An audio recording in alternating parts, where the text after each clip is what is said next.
Welcome everybody back to Veil of Sound. Today with a special video interview due to, as usual, when we do this, like things that have developed over the last few days. And I'm very, very glad to have someone on the show who is, I think, a good person to talk to about this. Nate Hall from US Christmas. Nate, thanks for being on the show. You're welcome, man. Thanks for having me. You're welcome. So, first off, where are we catching you right now? Where are you right now? I'm at my house in Marshall, North Carolina. Mm-hmm. And we are going to discuss something that has been on the internet for a few days, but has been basically boiling underneath the surface for quite some time. We have to talk about an article that came out on NPR a few days ago about Matt Pike. Yeah. And we also have to talk about your post replying to it, Nate, because I think there is something to it that we just have to discuss. So first of all, do you want to tell the people why you think the article is a bad one? By the way, we're also going to post the link in the show notes, so you can also look that link up. I think that people are starting to treat artists like politicians, you know. And there's certainly things that people can say or do in their personal life that problematic for their art, especially like if when it comes to things like racism or like homophobia or things like that. But I think the issue I had with it is that this guy that a lot of people know and respect had sort of given this guy access to his life apparently, and the guy, I just feel like it was sort of twisted around, to try to illustrate, try to make him, or at least insinuate some sort of racist views onto somebody that nobody thinks that about. You can say things, and I'm not defending. I'm not really personally trying to speak for him or anything. It's more about the sort of the principle, I guess, of the relationship between people who write about music and musicians. So I don't really feel like the need to try to personally defend Pike. He can do that himself. Yeah. But it's the idea that when you are a musician, you should be aware that you're a target. And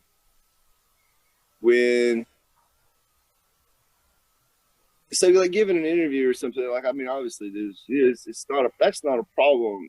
If somebody wants to talk to me about gear, wants to talk to me about a specific topic, that's fine. But I would never think it was a good idea now to just let a writer follow you around, because you know what they're gonna do. You don't know, like everything's about context, and everything's about, there's nuances, and I don't think anybody would want their life on blast 24/7. Definitely. So to make it clear for everybody, we are talking about an article that a man or an author called Grayson Harver Curran posted on NPR, and where he talks about Matt Pike from High on Fire and Sleep.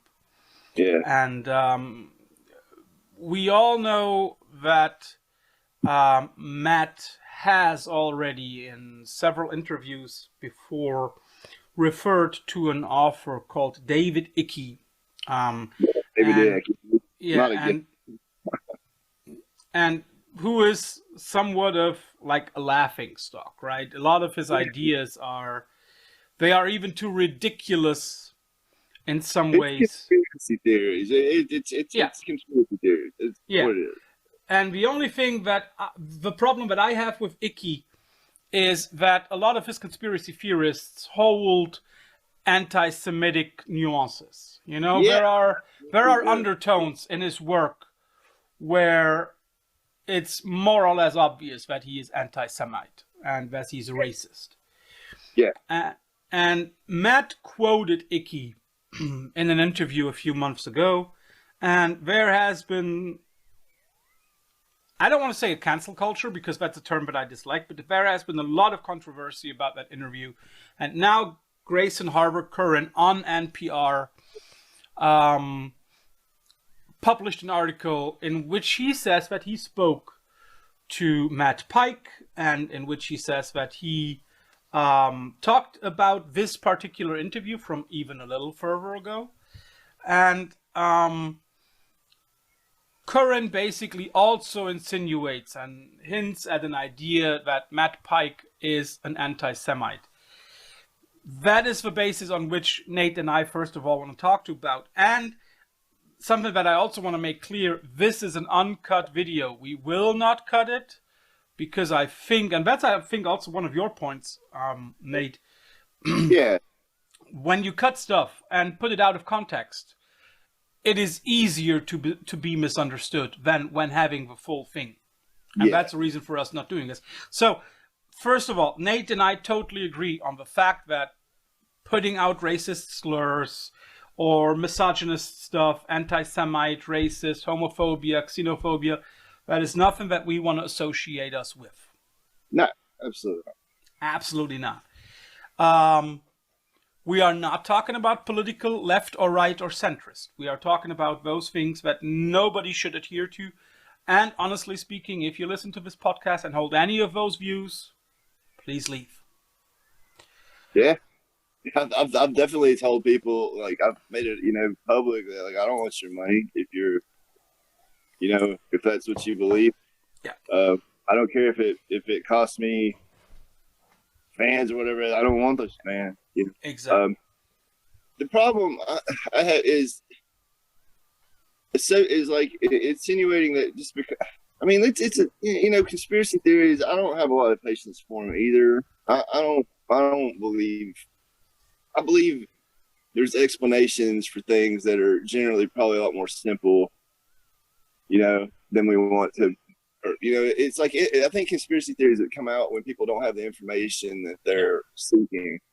But you got to understand, man. I teach English. Yeah.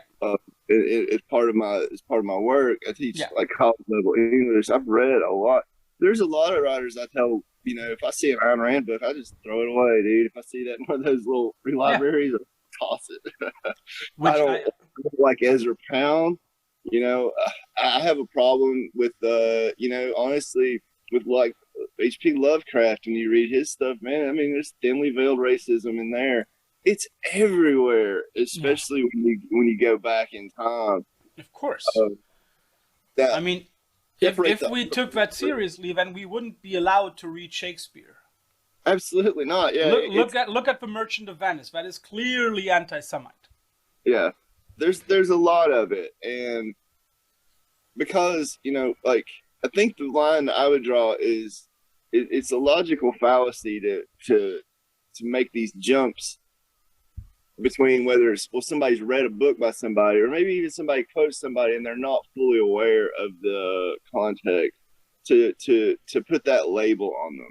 That is something that is going to be guaranteed to get attention, but when you make your living writing about artists, you owe those artists that respect. Yeah. Talk to them and be like, I've been a reporter. That's the other thing. I was a reporter for 7 years, a newspaper reporter, and I reported on local government. I reported on crimes. I reported on, I wrote about profiles of individuals, of artists, people, anything you think of, name it. I never got sued. I never got in. People sometimes, especially a lot of times, politicians didn't like when you reported what they said. But I made sure that I had that on record, and it was covered.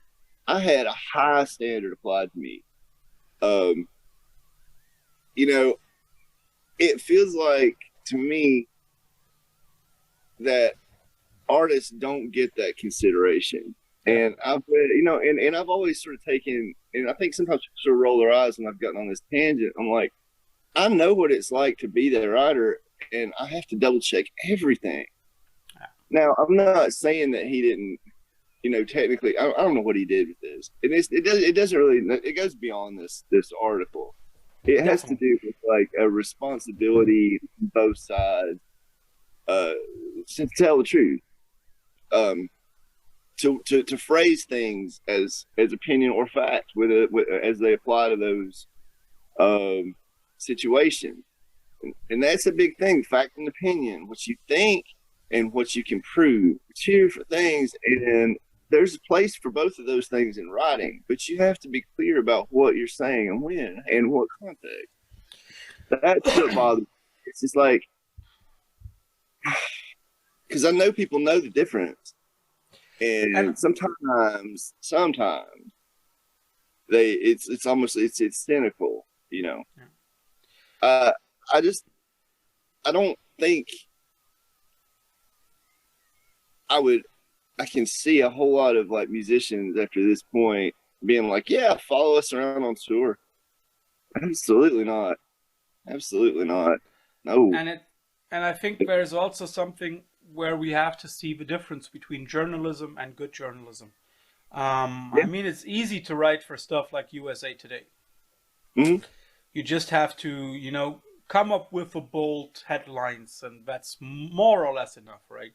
But just Yeah. what you said, of course, we do not know if Matt said that in this interview. We also don't know if he said what Curran starts with. Curran basically starts his article with insinuating that Matt, when he picked up the phone to talk to him, to talk to Curran, he didn't even say hello, but the first thing he shall have said is, well, they canceled me off of Bandcamp. Do you believe that?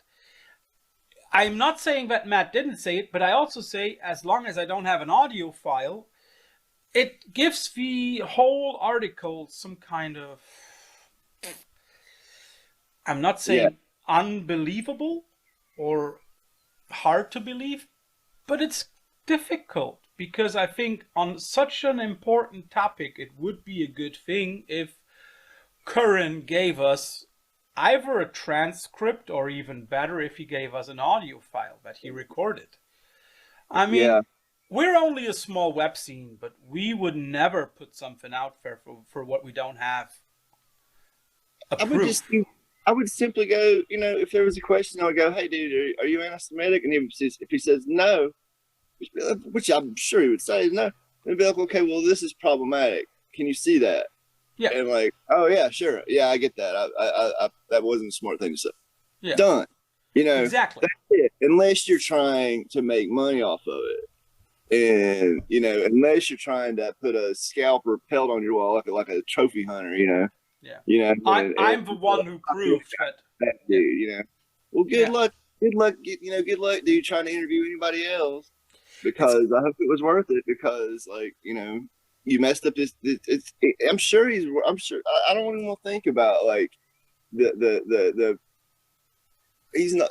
I mean, I'm not acting like I know the dude super well or nothing, but like I know he's not a bad person. I know he worries about things. yeah, I know he would be concerned. Like I don't like like and that would we be a also horrible thing to have to like live through. yeah, You know. and we also know that Matt is one of those people who can get lost. I mean, like you see that when you look at his lyrics, there is so much in there, or the way that he makes music. There is so much in there that stems from a lot of knowledge and from being curious about things. Dude, man, he's not stupid, Yeah, and I don't know the times I've been around him, he's been good to everybody. A whole lot of people are not. There's lots of people who are just who are snobby and who are like it's like almost like a high school clique type thing, yeah, and he didn't do that. None yeah. of those He's not. people do that. Yeah, he's Yeah, not a jock kind of guy, right? no, However, we also have to say that he can be, and I wouldn't mind. I hope you won't mind the term, but sometimes he can be a little bit of a stubborn guy, a little bit of a dickhead, sure, but not in a way that I'm very sure from having met him before. I also have the same feeling that he's not somebody who openly discriminates anyone. no, However, of course, we are not. We haven't been there in that interview, so we cannot condemn Curran for saying that, but we can condemn not giving proof. And Yeah, there is something about Curran now picking on Matt, although a few years ago he said that some of the things that Matt wrote about and stuff that he put out there are like the cream of on the cake, so to speak, you know, the cherry on the cake that makes it even better. And now the same thing that he praised a few years ago is all of a sudden something bad. mm, Difficult thing. it's glaringly obvious. Yeah. Yeah. I mean, like you've already said it before. You know, you've been a reporter. You know, how would you have dealt with a situation like that when you have a musician who says something which could be seen as anti-Semitic? I'd clarify it with them and point it out. Maybe like we're not talking about somebody that's running for office. We're not talking about somebody that holds public office. We're Yeah. not talking about law enforcement. We're talking about a musician Yeah. who wrote an album about weed. Come on, man. Let's like keep this in perspective. You know, I don't. I have to be the bearer of bad tidings about writers sometimes to people that are really into them. And I'm like, about that dude and what he wrote. Yeah. Hmm. And kind of like, well, or like, dude, for like sitting around like me and my band, like sometimes you'll hear like we're all smart. Everybody in my band is like a reader and smart, and sometimes you'll be like, you'll talk about somebody and they'll be like, what he did about this in like 1943. Do you remember this? When he said this, and you're like, oh, no, I didn't know that. Oh, okay. And then you look into it and you're like, oh, yeah, that was a thing. Like, I mean, it's like you're always learning. And, you give your friends the benefit of the doubt, and you're usually right. Usually, like, most of the times, if somebody says or does something that's problematic in my personal life, in my experience, it's because they were upset, it's because they were drunk, it's because they just didn't know. Now there's been people in our like music, involved in like the network of people that play music around us that have gone off on this right wing stuff, and they're not. It was like everybody was like, oh no, absolutely not, dude, no, and like they just sort of faded off into the night or whatever they did. It's like but the social conscience is pretty well developed, and now there's people who's who on the fringes, especially like a lot of black metal and stuff like that.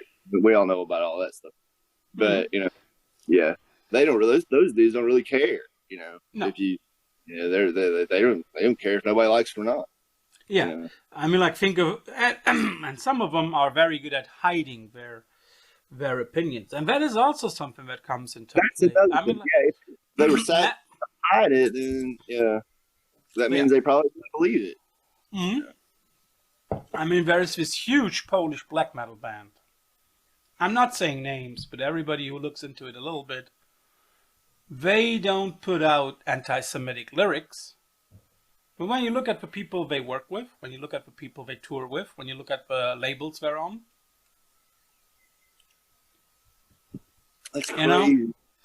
That's crazy. With Polish history, like how there could be a black metal band there that would be anti-Semitic. Yeah, and when you then think of that fact, when you sleep with swine, you don't have to wonder next morning when you wake up stink like hell, right?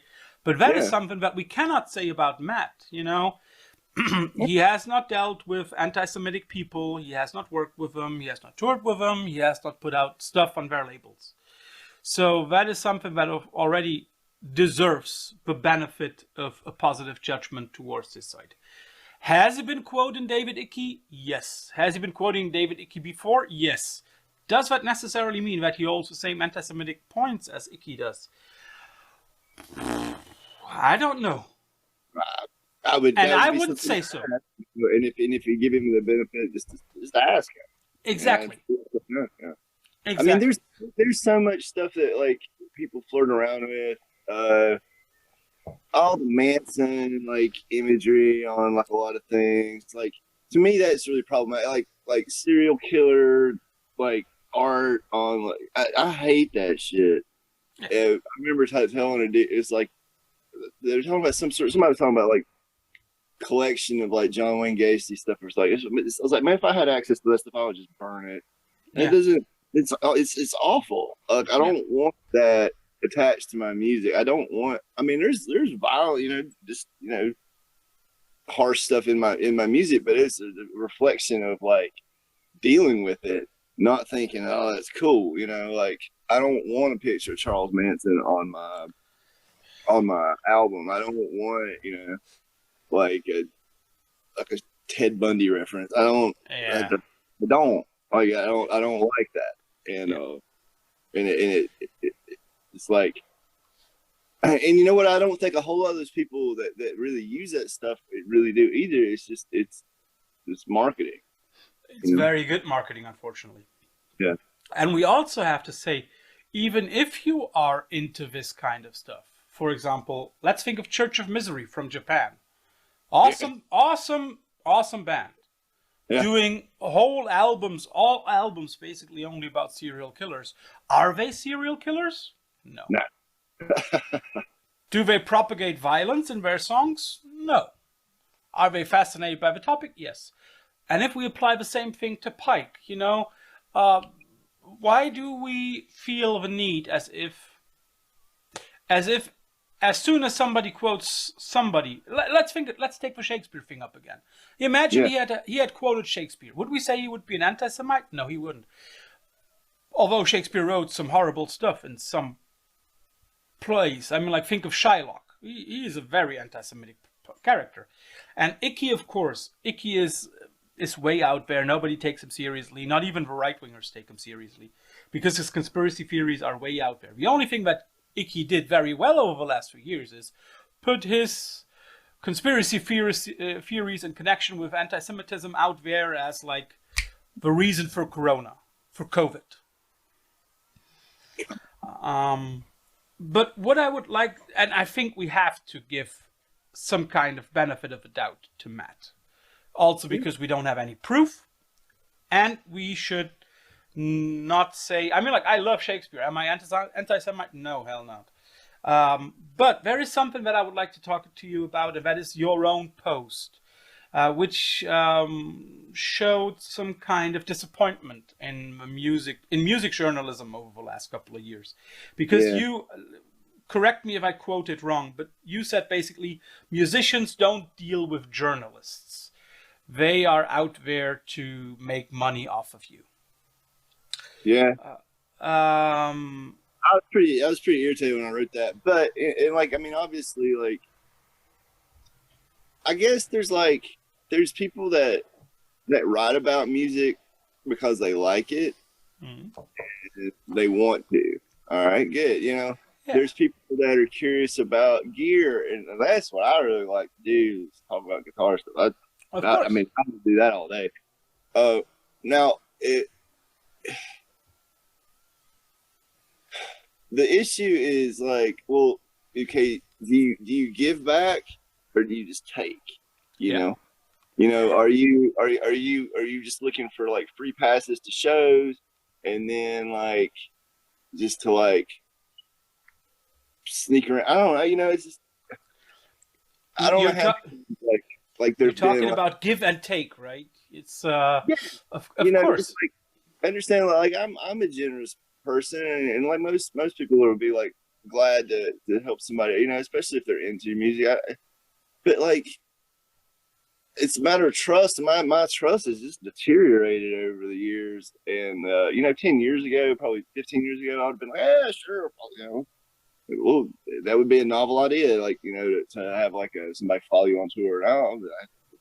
Oh, and there's nothing it's not that we're doing weird stuff. It's just like most of the time, if my dad's touring, you're just sitting around anyway. But like, it's just like it's one more thing. It's just you just know it's a level of you just learn to distrust so much and there's already so much distrust that you have because like I don't think people realize like from a musician's perspective, you're always trying to prevent getting screwed over. Like you're always like, it's always in the back of your mind. Whether you're gonna get robbed, whether you're gonna get like, whether what it's gonna be like at where you're playing, like, are you gonna? And you're at your wits end anyway a lot of times, and it's just like one more thing, And then another thing, it's like you don't know what somebody else in your band might say. I don't know. I mean, now I do. That I'm comfortable with it, but like that's the other thing. It's just like I've just seen a lot of bands. It's like sort of get taken down, and it's almost like it. I don't know. I don't know how to say this. It's there is something that I saw over the last couple of years, and that is a tendency of people to very, very quickly judge artists or very often bands. I'm again not giving names, but I still remember a lot of controversy about an American band a few years back, because on one randomly taken live photo. Yes, it was live. It was a simple photo. One of their drummer wore a T-shirt by Hate Forest. Well, if you're a little bit into music, then you know Hate Forest, not the nicest guys. Yeah. Ideologically, definitely on the wrong side of things. So, and then that American band was being talked about very, very negatively because of one moment that their drummer wore a shirt by a band that is more than dubious. Should he be aware of a band being dubious? Yes. Should we be aware of every band that is dubious out there? No. There are way too many out there. And, of course, we should, when we put something out on the internet, me in this position, you as a musician, we should be aware that people will be checking it. I mean, like, hell, people will be checking my stuff every time, I guess. I hope so. But if we say something wrong, we might say something wrong. If we did that, is that reason for people to be able to call us bad words, to insinuate we're racists or misogynists? No. We're humans. We make mistakes. So if we make one, just like you said. Yeah, that's the thing. It's like the redemption element.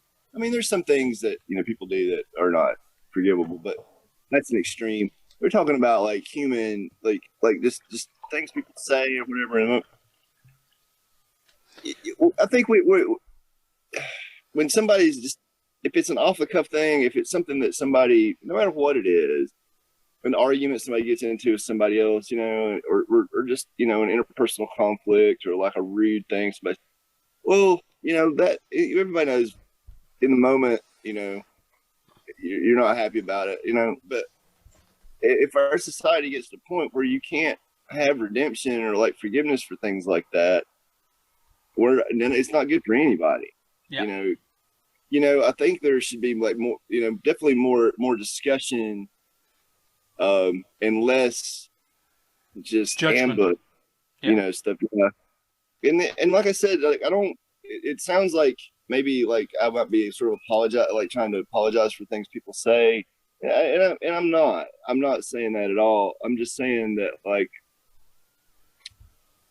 it would help everyone to just be more reasonable and communicate more clearly and give people a chance to just sort of say, okay, I get that, I understand. Talk to people, right? Yeah. Now, we've seen the thing with there's plenty of politicians now, and this is a whole different type of journalism that they'll go to like Marjorie Taylor Greene or like some of these people and put their own words in front of them, and they won't ever acknowledge that they said it. And then if they get to a point where they can't deny that, they'll just act like it wasn't wrong, and that's like straight from the Trump book, just like you can't. I never said that. Yes. Exactly. Yeah, you can't reason with stuff like that.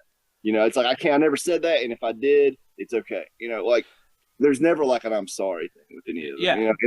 But that's an extreme case, And also we got to understand that we're not talking about elected officials here that have power over legislation. Yeah. or money. You're talking or about that people. influence our lives. I mean, Yeah, like, of course, I want from an elected official, I want him or her to, or they, sorry, yeah, to in a way be good persons, have the right yeah, ideas, have the right ideologies, even. yeah. I definitely Be a want like Democrat, right? be But reading David Icke like as a a public official. I mean, like, but it's just a whole different thing when it's yeah, you know, when you're a but can I apply the same thing to musicians? No, they Mhm. don't influence my life. They don't give me a tax cut, or they don't give me a raise in my a pay raise. They don't give me that. They at the end, they're not there to make me money. They're there to entertain me. Mhm. Um, can they be held responsible for things they say? Yes, but it should be things that we actually have proof for, at least Yeah. in my opinion. Well, Um, you have when you have power of somebody's life, of course. that's not something I take lightly. I mean, I'm in positions sometimes where I have, like especially like as a teacher or something. If I think maybe somebody's, let say plagiarism or something, for example. Like if I think, okay, well maybe this kid did this, or maybe they wrote this, and I'll look at it, and I'm like, oh, this is off the internet. Maybe they don't know. I what could I do? I could either like try to get them kicked out of the school or something, which I wouldn't do, or I could just go talk to them and be like, look, okay, this is what you did here, and that's a problem, and Yeah, this is a learning experience here. yeah. Let's I'll show you the right way to do it, and I'm not assuming that you did this on purpose. Like it may have just been a mistake, and that goes so much farther. That goes so much farther than like just maliciously trying to. Because I could totally do that, if I wanted to, but I don't want to do that. I don't see any good coming from it, and I can live with that. I can live with myself, you know, giving somebody a little, even err on the side of caution, I guess. And I think it also, being a teacher is a very good example because I'm also a teacher, so I think it also depends on the age of a student, and it also depends on, for example, if we stick to plagiarism, is it Mhm. just one quote that he didn't give a reference to, or is it something that occurs throughout a whole paper of, let's say, 12, 15 Yeah, pages? If it occurs once, my goodness, that happens, right? If it yeah, occurs 2 or 3 times, there might be some systematic error in there. If it yeah. happens throughout the whole paper, I'll just then give it back to them and be like, do this again. I'm not taking this. And if they were exactly. to start again, now if they were to submit other people, then that's a pattern, and I know that they just don't care. Exactly. And if their whole paper is basically just copy and paste, then we also both know that either that kid didn't have any time to stick in there or to put any effort in there, or it Yeah, just didn't want to. And that is a whole different thing. And again, if we try to apply this to journalism, and if we try to apply that to Matt, you know, did Matt repeatedly quote Icky? Yes. Should we give him benefit of saying something else about it? Yes, we should. Did Curran do something bad? Yes, he did. He did put out an article for which we have been given no proof. Should we give him the benefit of a doubt? Maybe. If he gives us a kind of proof, that would already make it a little bit better. But I think you are totally right in some ways. I think for musicians, people apply standards that are wrong. You yeah. know, But these guys, especially, a lot of these journalists, they hold other positions too. They'll be the ones who decide, and this is what irritates me. A lot of times, they'll be the ones who decide, okay, well, who gets on this festival, yeah, and like, or like who does, because they're all part of this whole like, organization of like, I don't think people realize like how much of a shakedown racket it really is. Like, you've got to pay a PR person to get your music to a lot of these people, where they will never write about it, and then it's just like it's all designed to get your money. And then like, if you become enough of a earner, then you start getting on these, then you get these choice festival spots. They don't just say most of the time like, oh, I don't like that band, I want to put them on this. They're like, yeah, you know, they're either on a label right now which is my band, we got a lot of stuff for that, and I'm not thinking, okay, well, they just sat and picked us out of the hat. No, they got us because we were on Neuron, you know, or like, because, like that's why, Yeah. and that's, I mean, I'm not naive about that, but like, if the same person who's writing these articles is the same person who's like organizing all these like money making festivals, there's an ulterior motive there, and Yeah. that's another thing I don't understand, because like, I don't know, maybe it can almost be kind of like a power play. Like In some ways, yeah, definitely. like I can do this if you don't do that. Like, Yeah.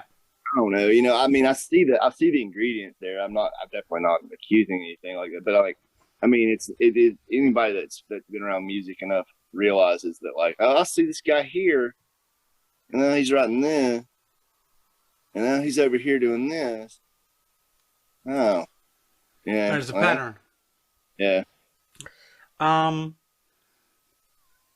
I mean, first of all, for everybody who watches this, one thing that is for sure for our website, we don't take money for putting out reviews.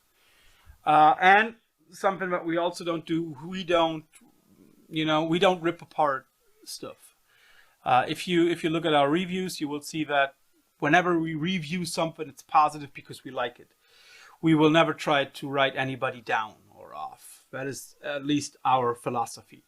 And I think what you are also indirectly hinting at is like this power play or this blackmailing. If you don't do this, well, we're gonna do that. Yeah, Or if you don't play by my rules, I won't get you on Bandcamp or stuff. Um, and we also have to make sure. I mean, like I looked it up. Mr. Curran writes for NPR infrequently, but he also writes for Bandcamp. yeah. Strange. Yeah. Um, I'm There's a lot of that. I mean, I'm much happier being just independent of it and doing my own thing, and like, I interact with who I want to.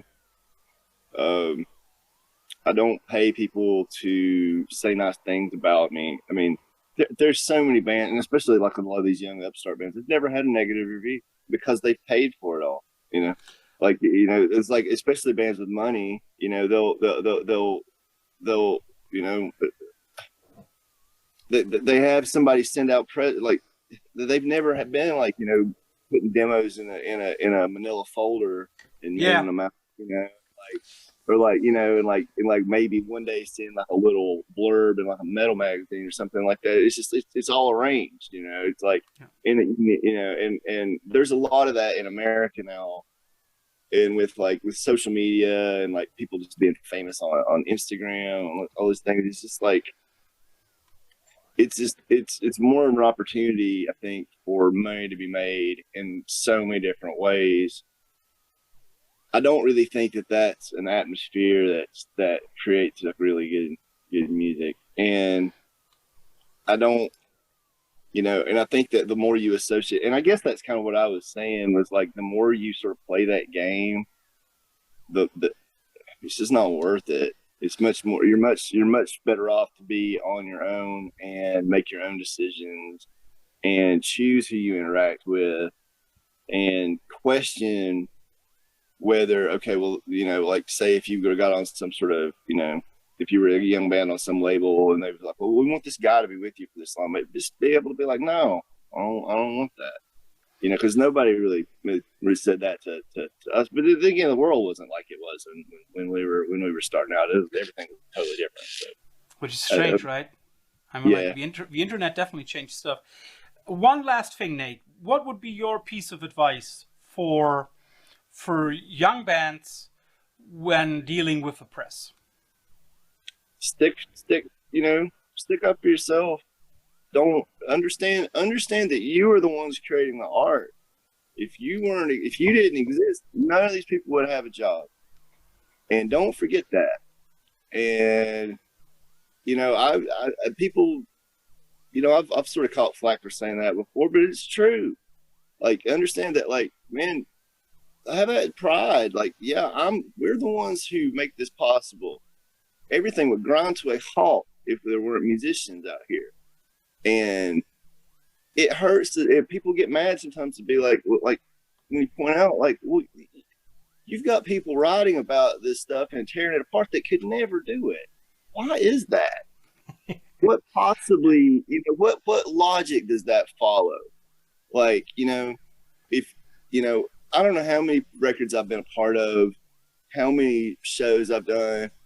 And then I don't know how many times, I've read things about me and anybody else from somebody who's never done that before, and they're telling you how to do it better. Yeah. But the other thing is like, you can't let that be like something that keeps you up at night. But be aware of it. Be totally aware of it, and it's valid to feel that, because you will feel it. Yeah. And like, well, people will say, well, just don't let it bother you. But there should be some accountability. There should be some standard for like what you can, say about, I don't know. I would say, like, your question was my advice, and that would be it. Just like, be aware of that dynamic, be respectful to the people that you're dealing with, and maybe, give people the benefit of the doubt, but be careful what you say.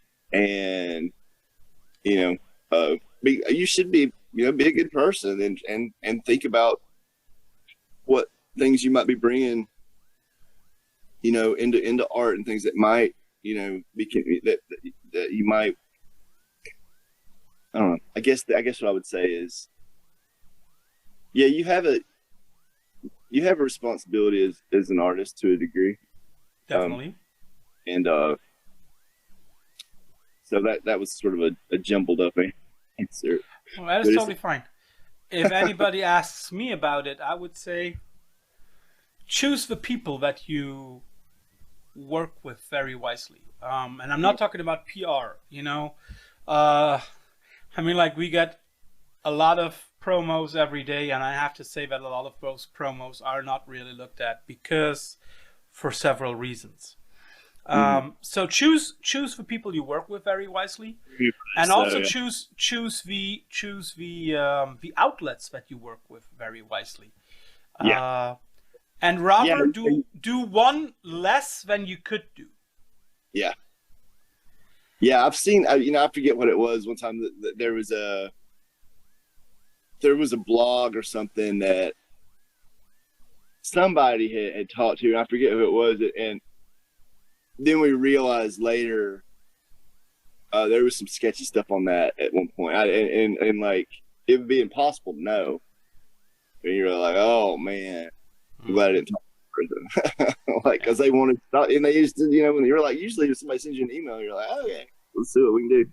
But then, like, yeah, somebody was like, yeah, you don't talk to them, because, like, and then if you go and look, you're like, oh yeah, you're not. Yeah, one thing that I would also give every music journalist and also artist a piece of advice: if anybody wants to pay you for a review or for an interview. Yeah, that's never come up with me, thank God.